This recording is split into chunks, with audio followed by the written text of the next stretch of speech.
Howdy folks, it is Diecast Buffet here again. Welcome back to NASCAR '06 Career Mode. So, we're going to be heading out to Daytona.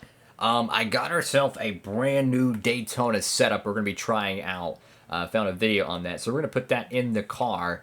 And let's see who wins the Cup race. Should be the Pepsi 400. No, it's Sonoma. Tony Stewart wins it. And yeah, I'll go ahead and put the setup into the car and we'll see how it goes. Alrighty, folks, so we qualified inside the, I think, the top 5 here. Pretty much been looking at our setup. There's not a lot of knowledge on the setups for this game, to be honest with you. It's weird, it seems like there's a crap load of settings or setups for like Thunder 04 and Thunder 03, but it's very bare bones for NASCAR '06. So if you're a setup expert, that'd be a great video series to make. But regardless, we're going to try this setup. It ran much faster than we did at Talladega and much faster in the January, February, whatever race. I'm just mind-boggled how bad this is going to be. But let's go ahead and kick it off from Daytona. Kyle Busch is on pole. Now, the car is going to be all right at first, but the problem is down the back straightaway, we're going to get just freight train. And to my knowledge, the reason why the plate racing is so difficult in this game is because you really need a 5-star car to not have the bugaboo here at these plate races. So all these cars around me are significantly faster, right? They have better equipment, better team cars, better prestige, X, Y, and Z. That's the problem with these plate races, is you need just faster cars in general, and it takes forever for us to get up to speed here. But you know what? I'm willing to try the 2-tire gamble and see how it goes. Who knows? We might get ourselves a good finish, but it takes forever for this thing to get up. I mean, it's like Chris Jericho, like, ever. That's basically what it's like. And naturally, you have to have the car pretty tight here if you do take the 2-tire gamble, which already hitting the wall there. Let's see. It's faster than Talladega, that's for sure. 180 miles per hour, 182 with draft behind us. So it's definitely running better. But the problem is once you let them by, they smoke you. I mean, it's Johnny Benson final restart year 2000 Daytona 500. That's basically how plate racing works in this game when you don't have the greatest equipment. Now, if we would have great equipment, the cars would probably still be decently packed together, because the reason why they... Oh, no, there we go. In the wall. Car got way too tight. Handling is a thing at Daytona in '05. But the reason why they're spread out like this is because once they get by, we can't catch them, so you get a few stragglers. Definitely thinking about the 2-tire gamble, and, you know, we've won the last 3 Busch races, too. So it's like, you know, we're not going to win this race. Unfortunately, that streak has to come to an end, and dang it, man. It's just, you got to have a 5-star car to be competitive at these plate tracks. And to add context to that, we drove a 5-star truck at Daytona last year, and we ran fantastic. I mean, that thing was hooking and booking, but when you don't have that 5-star car, holy cow, you are really struggling. Now, these cats might pit here. I have no idea, but we're boxed in. Like, we literally cannot move. So if they pit here, it is what it is. Nothing I could do. I just have to dodge them as best as I can. Oh, no. That's a cornucopia right there. Holy moly. I mean, if I could just get one car that's not super fast, potentially I could draft on them. But you could just see, I mean, these cats are just so much better than us. They have better equipment, and, yeah. It's just, we're not competitive at the plate tracks, which is interesting because usually the smaller teams are more competitive at the big tracks, but in this game it works opposite. You're more competitive at the short tracks, the flat joints, you know, than you are at the big super speedways. Now you could say, well, that's realistic because these are back at the handling days. So if you had a big block DEI plate engine, naturally you're going to be smoking the show. So who knows? But what I do know is that Kyle Busch is just cruising to a win. But fortunately for us, Kyle Busch is part-time. I'm not even kidding. This guy has won like 5 races this year, but he is not a full-time driver. So he can go ahead and win it for all I care. He's not going to win the championship.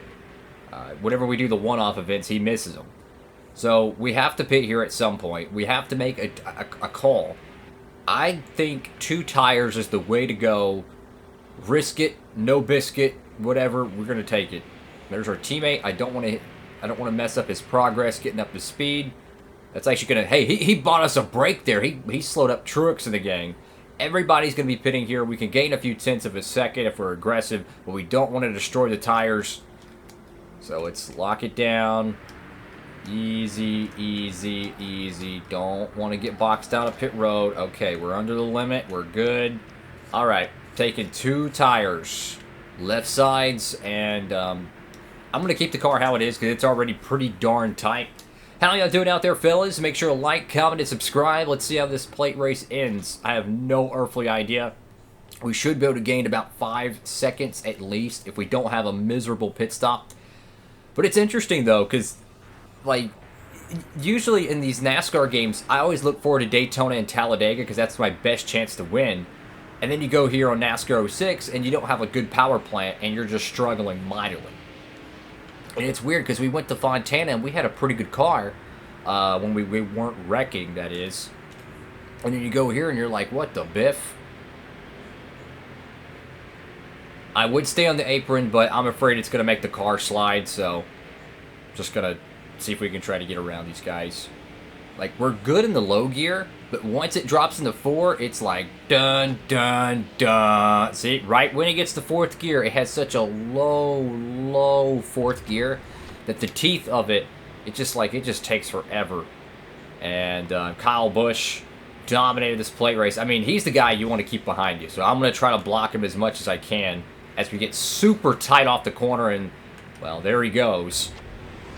Yeah, it's just, you gotta have that speed, and the sad truth is that you can't just conjure it. You know, you can't just keep wrenching on the gear ratios to get that speed. You're boxed in with your adjustments here at these plate tracks. Like, you can't adjust your spoiler, you can't adjust your fender flare. You're pretty much boxed in at the plate races. So you got what you got. You take what you can and you move on. But right now, the only way we can even stay somewhat relevant is we have to keep a car behind us. As soon as they get to our outside, they just drive away. I mean, they're probably at 187 miles per hour right now when we're at 183. So if we ever get a 5-star Busch ride, then we definitely can be competitive at these big tracks. Fortunately for us, though, it's only 3 races a year. Right, so if you can just find a way to kind of Mickey Mouse the top 10 like we kind of did here, hey, you're pretty good. And you might be saying, okay, this is a cheesy way to get through Daytona. Well, think about it this way, guys. Some people go to Daytona with a setup built for handling. Where did Carl Edwards go? Hold up, did Carl Edwards just disappear? Where did Carl Edwards go? What the biff? This is like some, that dude that disappeared in the 80s, what is it, J.W. Wright, whatever his name is? This is some crazy stuff. Carl Edwards he's just left the building. What the biff? Yo, no, I didn't want to wreck him. No, that's way too much contact. No!